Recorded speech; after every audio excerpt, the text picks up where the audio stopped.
we collab, man. Oakland Vallejo, the Bay Area, stand up. I'm from that town. She from Vallejo. Said let's collab. She said okay. We all should play. Hot potato. Whoever got the hottest challenges with it. It's me, I'm the best. Like creative players on hunters, no less. The lines in your forehead just told me you stress it. Got G-O-D on me side. Ooh, he blessed me. All the lies they tell it's a vaccine. They're acting it's so bad like it's wrestling. Keep my circle so small it's insane. If you made the cut then you're part of my team. Just like bowling at pint called strikes no gutter. Attracted to the mind but I like mine's hooder. She gotta have a pretty face too. Hello, and happy Sunday. Happiest of Sundays. We are here to go over life after lockup. Shit, I almost messed up the title. Anywho, I'm Mrs. Best. Welcome to the channel. We're going to go over the latest episode titled Moms Behaving Badly. I'm not sure why it was titled that because there were really not too many moms behaving badly. So we will just hop into it. For those unsure, the way that we do things on this channel when we recap life after lockup is we'll go through each couple and what happened with them through the entirety of the episode. So we are going to start this week with Brittany and Key Rock. They're the youngest couple, a trans couple. They're prepping to go see Brittany's abuelita, so her grandmother. And Key Rock expresses in the hotel room that he has concerns for meeting Brittany's grandma because her parents don't like him.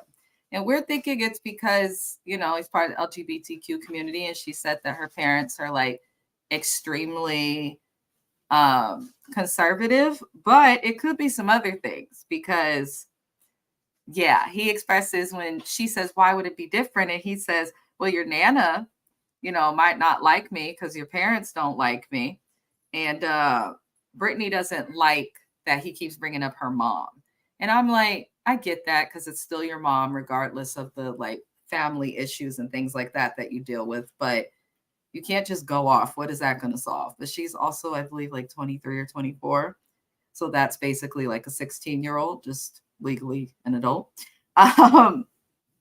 Basically, she starts screaming at him and says she doesn't want her mother to be slandered because Key Rock is like, she don't like me because I'm from the hood. She don't like me because I'm trans.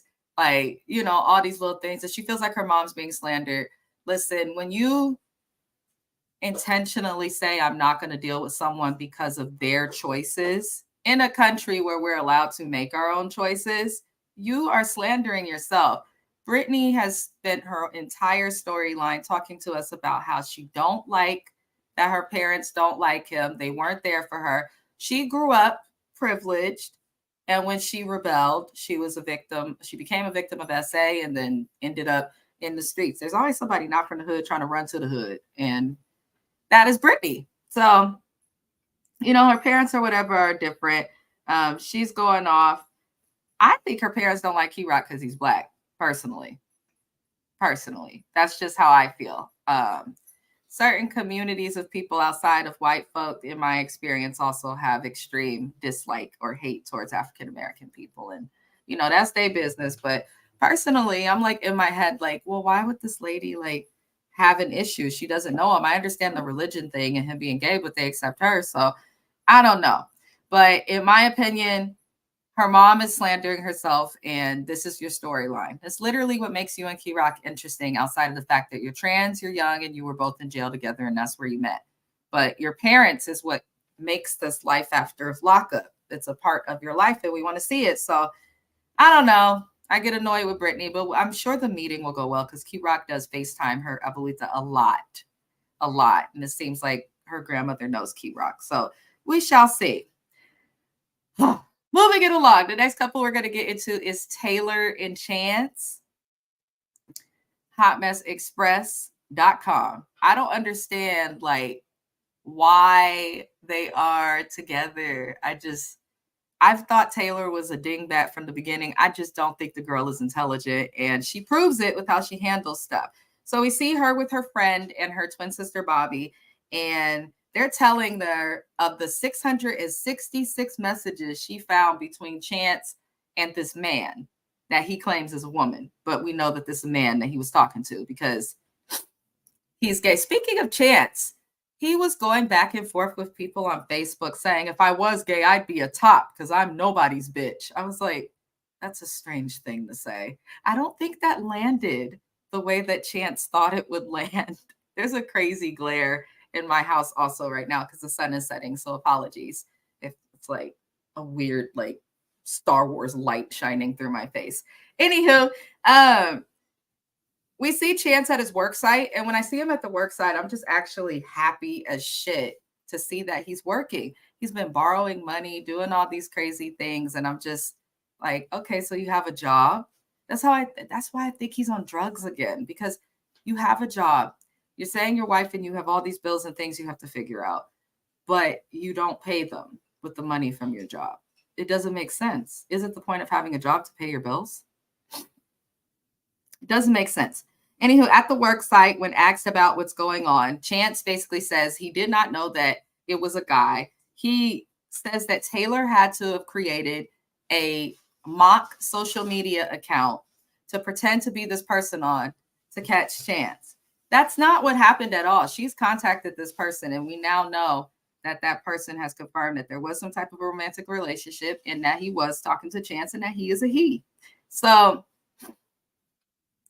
Chance was acting all gangster at the camera. He's like, if I'm going to do something like that, you feel me? Because I'm real. You feel me?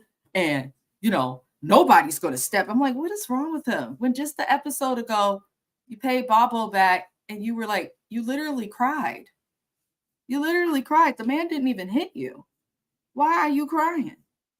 So Chance is weird. He acts like a crackhead, and I'm convinced that he's on some shit. Like, and you can tell that he was probably on some shit while filming this. It's insanity. So she's complaining about everything that Chance has done to her sister and her friend, and she ends up putting all his stuff, which was just his clothes, and all his stuff fit in 2 hefty black bags. That's it. She puts all his shit on the front lawn. I know that there is no homeowners association in that neighborhood, because if they were, Taylor is nasty.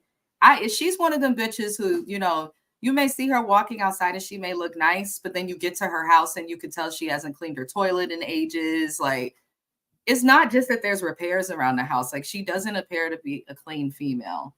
And I say that because when she put his stuff on the front yard, it was like a bunch of other stuff on the front yard. And I'm like, that's tacky as hell. That's why you have a backyard. Use that. Why do you use the front yard to put your shit away? That's so strange to me. Anyhow, so she's complaining about Chance and all of that. And he left the house at 6:30 for work.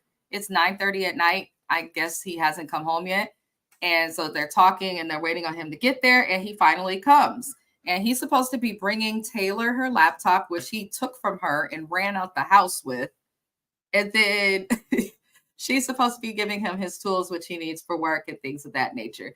So while driving, you know, he's calling her all sorts of names, all sorts of stupid bitches, and he's upset. So he throws the laptop on the lawn when he sees her stuff is out there. He just throws her laptop. I hope the laptop worked, because he threw that shit hard. I'd be mad as hell. You took my laptop because you got caught cheating and ran off. Who does that? That's so strange. Anywho, they go inside and they talk. And her friend was super loyal because Chance tried to bogart his way into the house, which didn't make any sense. It looked like if cameras or Taylor's people weren't there, he would have got physical with her. And I'm kind of like, that's why you can't be messing with people on drugs. My spouse is going to work, y'all. So I'm gonna have a good day. Me too. Oh, bye. Anyhow, that's Mr. Best. He's going to work. Peace. Sorry, y'all. I won't see him again. I might be asleep. He gets off work real late, so I'll be asleep sometimes when he comes home.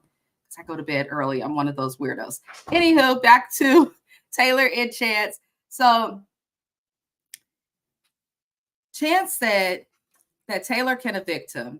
There was no point in him talking. I didn't understand why he tried to go in the house. He did all this weird drama and stuff. And, you know, he's talking shit to her friend, says he doesn't care about Taylor, calling her out of her names and all of this stuff. Then it's like something clicked, I think, with him. And he realized, I don't have nowhere else to go. So he calms down, and then he's suddenly like wanting to like make shit work. And he tries to say that she's been talking to other people, which he keeps saying. And she just tells him, you know what, Chance, I need some space. I'm done with you, dude. I need some space. So he does eventually leave and apologize to everyone, which was really weird after doing all that extra shit. That storyline is either fake or this dude is really on drugs, because he really is in real time getting arrested and all types of crazy shit. So, you know, I don't know what the fuck is going on with Chance. Chance makes me want to pull my braids out. He stresses me out. He just does. So he think he gonna leave, and he obviously this has happened with him and Taylor before, because he's like, I'll just be back in 2 weeks. Boy, you really think you could just come back to her in 2 weeks after doing all of that? Like, no chance. And that's why women need to hold their foot down, because these niggas know that we'll just let them come back, and that's kind of ridiculous. I don't feel bad for Taylor, because she knew what she was getting herself into. Chance's son even expressed, his older son, the concerns. He's done nothing to demonstrate that he'd be there, like nothing at all. So it's odd to me that she would have went forth with having a baby and all this. How you gonna have a baby with someone you don't even know you want to marry? Like, make it make sense. So Taylor is just not the smartest, but her friend and her sister's like, you really need to get a restraining order. We could go get one in the morning, because he was gonna, what if we weren't here? What if production wasn't here? Her dumb ass is, well, I don't know if he. Taylor is dumb. I don't have time. It's either fake or she's dumb, and I don't like it. And I don't think that Chance is abusive, but I do think he has the potential to become that way based on what I saw. So hopefully Taylor stays away from him in real time. Hopefully, right? Moving on to the next couple, you guys. Be sure to like the video if you're watching the live replay. I appreciate you guys. A lot of my views come from people watching when we're not live anymore. But I really appreciate and want to acknowledge you guys, because it keeps me going. So Justine and Michael, the most boring couple we've had on this show. Michael found out in the last episode that he's not going to be able to go and move to Vegas like they're expecting. And they're packing up. You know, she has canceled her C-section, like all these things. He comes home with flowers because he wants to tell her, listen, we can't move. We can't move. She goes, she's pissed off, and she goes off, but it wasn't too much. But I do understand her stress. So she has Mike talk to the kids, which I thought was childish, because regardless of how angry you are, when you're in front of your children, you should appear as a unit. And she's like, Mike gonna tell you. And I'm just like, girl, grow up. Grow up. And I don't like when women use the excuse of hormones. I understand that she's pregnant, but if you're pregnant, I'm not canceling shit or quitting my job for a motherfucker who ain't been free for long enough to prove anything to me. So Mike talks to the kids, and he explains they're going to have to wait 30 to 90 days before they can go, which to me is not that long. Just extend your lease or do month to month. And, you know, they're asking why. And he explained, you know, he missed a step. And then he goes and he explains, listen, when you're not in prison, you're still technically in prison. And in my mind, I feel like that's something Justine should have said. That he is not their father. None of their family and dads are in jail. So this man that y'all, Justine is just childish. You can tell. She just make babies to make babies. Basically, when explaining the situation, her daughter became like rude as hell with Mike, but she did bring up valid points. She's like, how we gonna put a baby in here, you know, and all of this. I didn't like how her daughter talked to him. And she kind of tried to check her, but I didn't like how her daughter talked to Mike. I thought that was rude. But she brought up the point, like, he knew already. Justine got so mad she didn't ask the right questions, but her daughter asked the right questions. They were like, you know for a fact that you have known already. So why are you just now telling her? Why would you wait till the last moment? So I got that. But the kids were concerned that he lied. He said he was sorry. You know, one of her sons got up. I think it's Ben. He's really sweet. Gave him a love. They were like, I love you, Mike. Her daughter's a little bitch. I'm sorry. The girl 18. She is. Why are you talking to him like that? And what is that going to do to solve the situation? This is why I don't have kids. Because teenagers just be talking out the side of their neck. Justine said, Kylie. My mama would have got up and pinched my ear or smacked me, said, fix your tone. Something. She just let that happen. Anywho, she's pregnant, so I don't feel like it's that big of a deal. They can extend their lease. We still have no clue what this man does for money. They're just kind of on the show.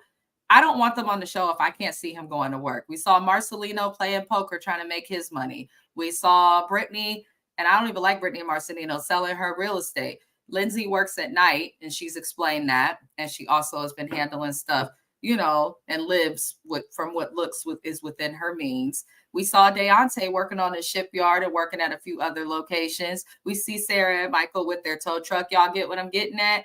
Why don't we ever see Justine or Michael working? We don't see you packaging. We don't see you talking about work, discussing orders. It's like y'all just have this money to move all over the country. Somebody needs to look into their ass. I don't trust it. I don't trust it. But that's all that happened with them. They're pretty boring.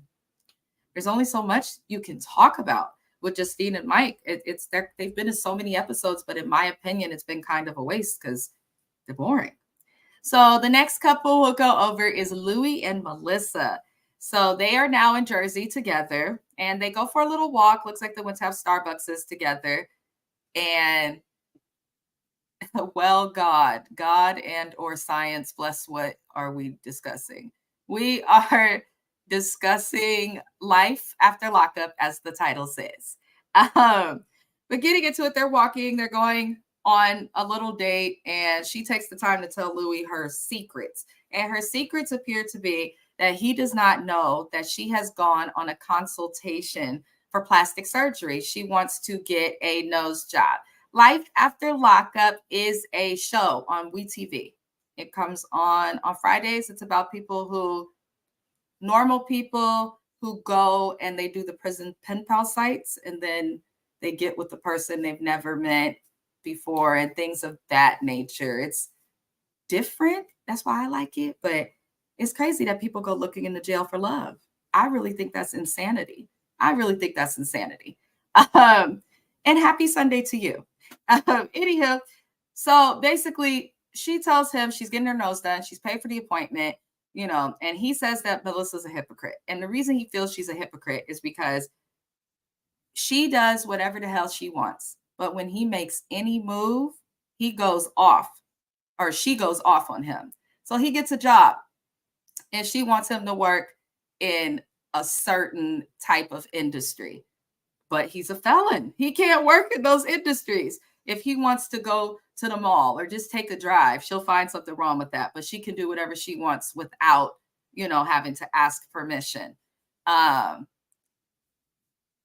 Let's see. Sounds like a form of grooming or power dynamics at play, but I'm sure it probably works out for some people. That's a good way to describe that. That's a very good way to describe that. It definitely... I couldn't date a prisoner, but for some people they can. So basically, because she has this surgery, Louis like, okay, whatever. They move past it. But then she takes it a step further. And Melissa's like, well, before the surgery, I have to have a pregnancy test. And we've been having sex like crazy, and we're not using protection. She's like, do you want a baby? Wouldn't it be smart to ask if you want a baby before you start doing the unprotected sex? Listen, I am married. I've been married and with the same person for 15 years now. So I don't know how it works. But I would assume if you don't want to get pregnant, then you're not going to have sex unprotected. Or if you are, you're on birth control. So it's just weird that Melissa does that. She seems like the type of female that wants to trap a dude. That's how I feel. So basically, he takes her on a surprise date. And it's to a pizza place, and she's very upset about that because she doesn't want Louis to work in the pizza industry. And she says, this is going to be my last, and they're in New York now, by the way. She says, this is going to be my last meal, pizza. Do you think that's what I wanted? And even Louis like, this is not your last meal. Like, she just wants him to cater to her. She wants a yes man to cater to her, and that's just unrealistic. I didn't understand it. So Louis has already made it very clear to her that he does not want a baby. And now she's just looking for stuff, in my opinion, to complain about. So while on the date having pizza, it's craziness because he tells her he has a job working at that pizza place that they're at. And this is the original person who trained Louis in how to make pizzas. So Louis like, I can't get jobs anywhere else. They don't background check. I have experience in it. So this is what I'm going to do. And, she's not happy about that either. So he says to her finally, he's like, you're never happy about anything. And he's tired of it.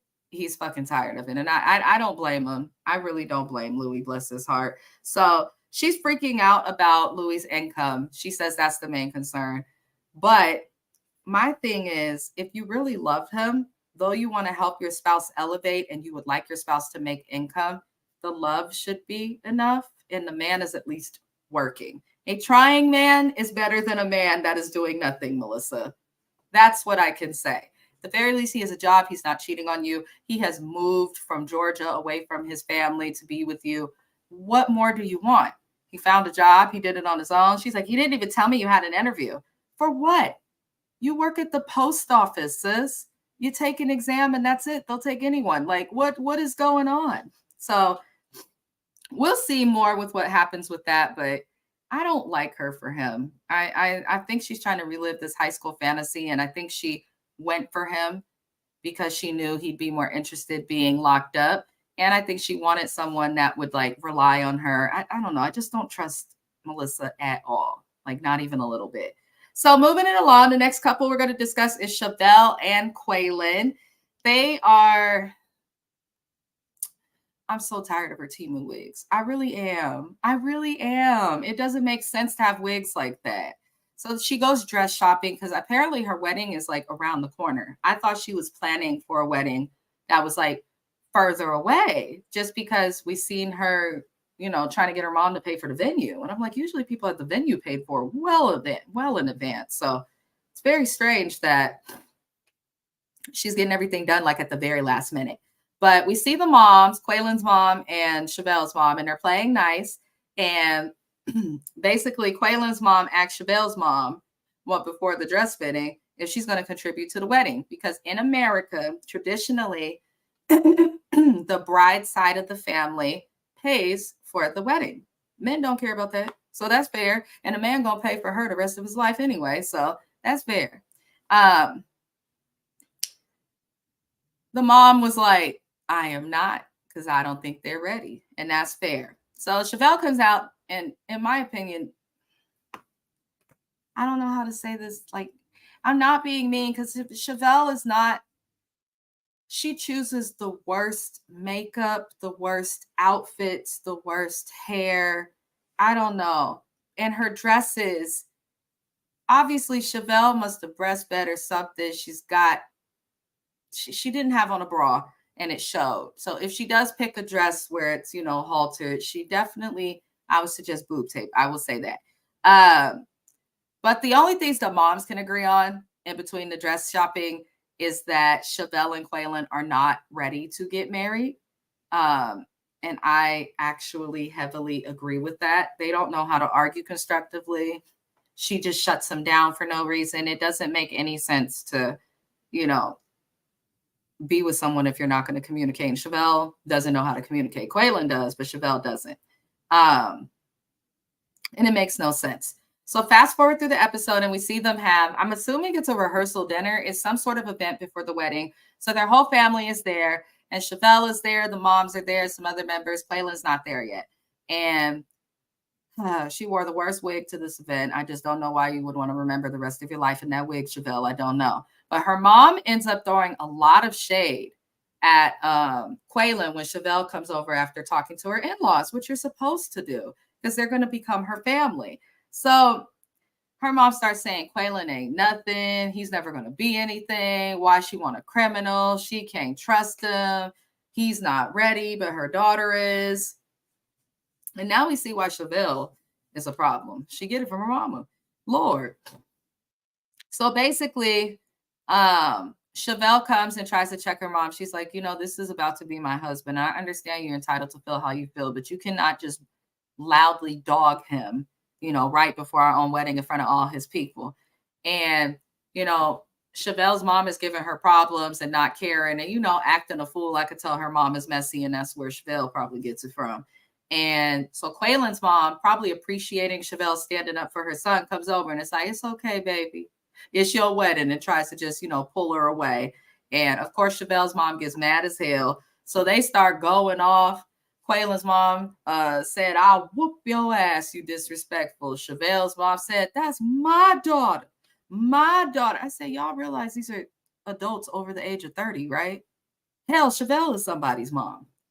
Why are y'all acting this way? And I've been seeing online people saying that this is probably one of those scripted scenes for reality TV, because everywhere that people see Chevelle and Quaylen's mom in real time, they seem to get along. So, you know, I don't know. I'm not that person that's toxic in that way. If you ever threaten me or things become physical, then we'll just never deal with each other again. And it should be that simple. But, you know, these ladies are a mess.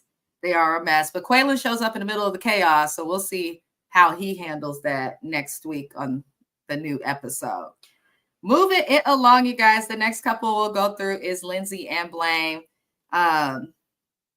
Lindsay's been complaining about Blaine. She feels like he just lays around and all of that. I'm not going to waste too much time on him because I think they're racist. He gifted his son a Confederate flag for Christmas. That's a strange gift. I don't trust it.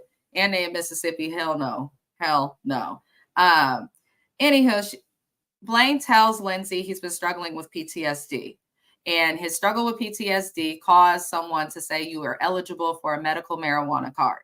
So he tells Lindsay about that, and she gets mad and feels that he put weed above her. Listen, weed can help a little bit with PTSD, just a little bit, but he needs to also be in therapy if he actually has PTSD. Weed is not going to cure it. It might help you sleep. It might help you relax, but THC can actually increase anxiety heavily for those who are unsure. So I don't see anything wrong with smoking weed. I smoke weed every day, but you know, I'm in a state where it's fully legal and I'm not smoking it to cure or cover or deal with symptoms of depression. So I don't think that's healthy when you're doing it that way. But he's telling you he has PTSD from things. And I think that you should be empathetic to your husband's struggle or what you want to be your husband's struggle. Instead, the bitch says, you're putting weed over me. I cannot stand Lindsay. Some women just are not built for relationships or motherhood. And Lindsay is the example of that. So she then gets in the car and leaves, calls the lawyer because she owes the lawyer $20,000. She's trying to figure out what's happening with her arraignment so that she can figure out and move forward with her case because she's facing 40 years. The lawyer tells her they just gave us a continuance, so they have no date. They're just continuing it on, which can happen a lot with court, especially after COVID. And he says nothing's happening with your case, so you don't need to be prepared for anything to happen soon. So then she asks the lawyer about Blaine having a medical marijuana card because they're both on parole or probation. And you know, he says it could be a problem, but you should let your parole officer know and all of that. So fast forward, they get home, or Lindsay gets home, and another day comes. They're waking up in the morning and they're getting the kids ready for school, all this stuff. She's cooking breakfast. Mind you, she works nights. So I'm assuming she was up after getting off of work, or it was her off day, whatever the hell.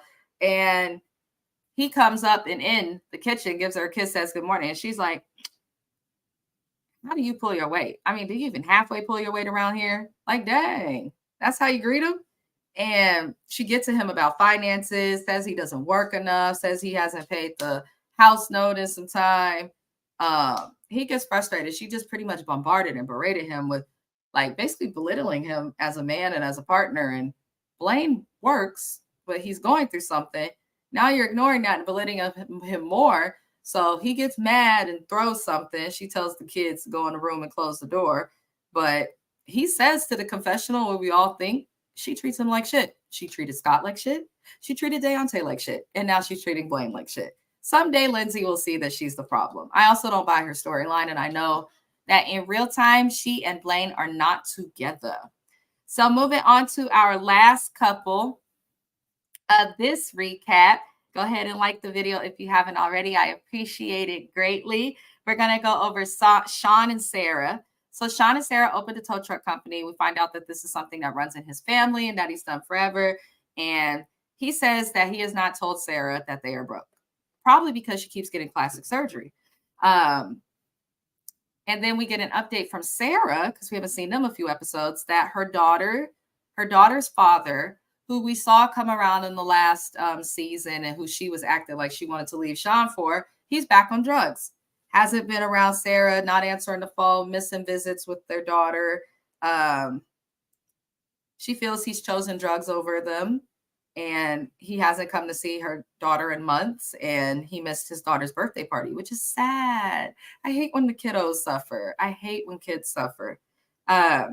So she decides while talking to her mom that she doesn't want him to see her daughter going forward unless he can take a drug test, which I think is fair, especially with the inconsistency that can really play with the child's mind.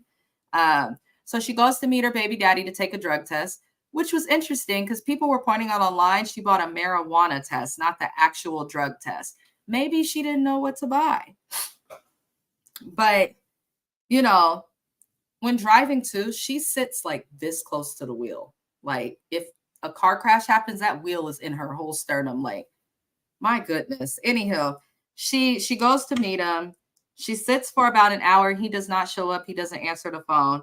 And then she gets emotional. She says, just this will crush her daughter.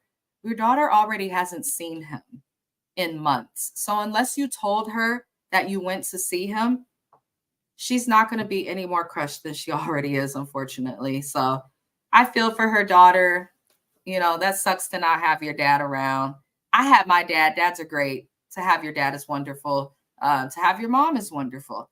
You know, if you have your grandparents, that's wonderful. But to have someone important to you, and then as a kid for them to be ripped away, and then you not know if they're coming back or being ripped away, that's a difficult tug of war to go through. So that's all that really happens with them in that episode. I hope that her dad gets sober so that her daughter is able to see her father. But that is all that we have for this episode of Life After Lockup. That was my review and recap. I felt like it was a decent episode. Certain couples I'm tired of seeing. I don't care for Lindsay and Blaine. I don't care for Justine and Michael. I just don't care for them. And Taylor and Chance, I'm starting to get a little tired of them, but they're good TV, so I'll allow it. Anywho, you guys, updates. The next live that I'm going to have on my channels will be on Tuesday. We'll do 90 Day to Single Life, and I'll be on the Watch Your Mouth Reviews channel going over the Housewives of Potomac, Married to Medicine. Is there another one? And the Bell Collective Reunion Part 2. In addition to that, we'll have our song review again on Friday. I believe it's Friday. Yes, it is Friday. I think. I'm pretty sure. Anywho, we'll have a song review on Friday. That's usually when we do them. You can send me songs at any time. If you're interested in a music reaction, you can hit me up for that as well. If you have a TV show that you watch or someone you know watches that you would like me to recap, let me know. Drop a comment or feel free to send an email or DM me if you have me on socials and all of that. We always end our recaps and videos with music. So we're going to end this recap with music by Osylvest and Be Money Be Manifested from Be Money Be Manifested's album. She is an independent artist who is from Vallejo, California, here in the Bay Area. So shout out to her. But I appreciate everybody for watching or watching the live replay. I hope you all enjoy the rest of your Sunday. And remember, you're all wonderful.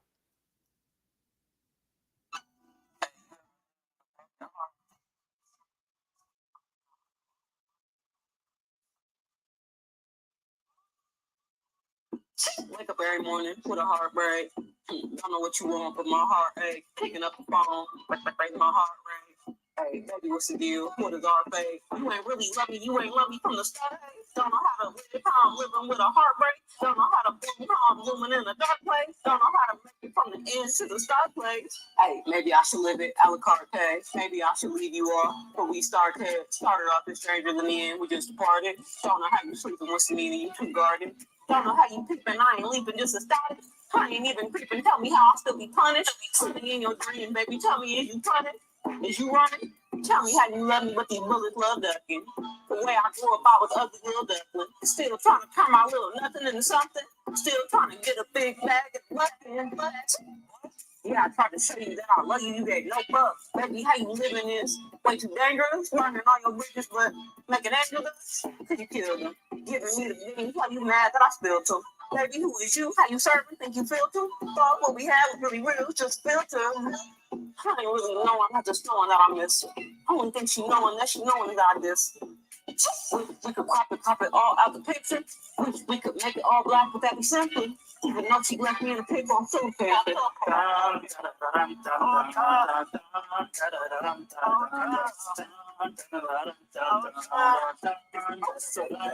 Stuck in the heartbreak hotel, now I feel it. Now I'm stuck in you, fuck it in my soul, but it's a Sunday. That's Sunday. My emotions, man, I hit a right. We have to my fucking sit down. Took a vacation with no sad and so make that shit enjoy it. Happy times slipped away, must have used lotion. On left with anxiety, now I'm feeling alone. Not approach, I'm allergic to those who don't know. Even if they do, they don't know. Big folks say, then they wither away just like, oh, some road. Because the past hardships just depressing me. The whole bunch of joy and pain, brain keep heavily. Can't with a chill, heaven just opens up for me. This is all I really want to believe. Da da da da da da da da da da da da. Peace is all I need. Da da da da da da da. Peace, oh yes indeed. You ain't really love me, you ain't love me from the start, hey. Don't know how to live, how I'm living with a heartbreak. Don't know how to bloom, how I'm blooming in the dark place. Don't know how to make it from the end to the start place.